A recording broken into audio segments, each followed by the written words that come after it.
ঠান্ডার মধ্যে আর কি এদিকে আমাদের পুরো একদম পাতা টাতা রেডি। আর কয়েকটা খড়ি এনেছি, আর এই তো খড়ি এদিকে জ্বালানো হচ্ছে, আর হাতে হচ্ছে এই যে প্লাস্টিক।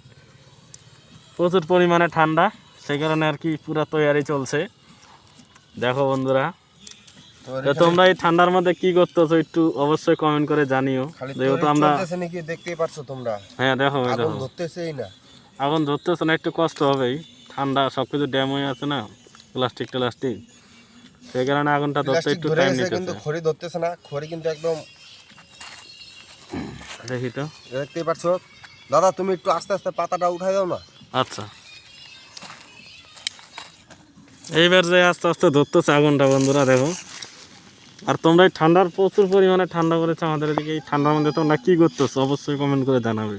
তোমরা আগুন তাপাচ্ছ না কি? দেখো আমরা এদিকে আগুন দেখতেই পাচ্ছ, এখানে আগুন ধরাচ্ছি, আগুন ধরতেছেই না।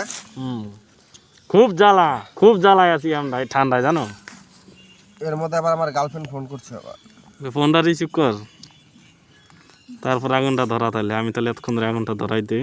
দাঁড়া আগুনটা ধরামো, আগুনটা অনেক জ্বালা সহ্য করে এখন ফাইনালি এখন আগুনটা এখন ধরলো আস্তে আস্তে।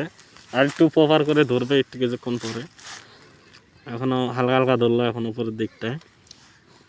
তো তোমরা এই প্রচুর পরিমাণে ঠান্ডার মধ্যে কী করতেছো? না ব্ল্যাঙ্কেটের ভিতরে আছো, না লেবের ভিতরে আছো, নাকি আগুন তাপাচ্ছ? অবশ্যই কমেন্ট করে জানাবে। আগুনটা ধরলো বন্ধুরা, দেখতে পাচ্ছ এই ঠান্ডার মধ্যে একদম আমরা পুরো একদম, কেউ চাদর নিয়েছে, কেউ ব্ল্যাঙ্কেট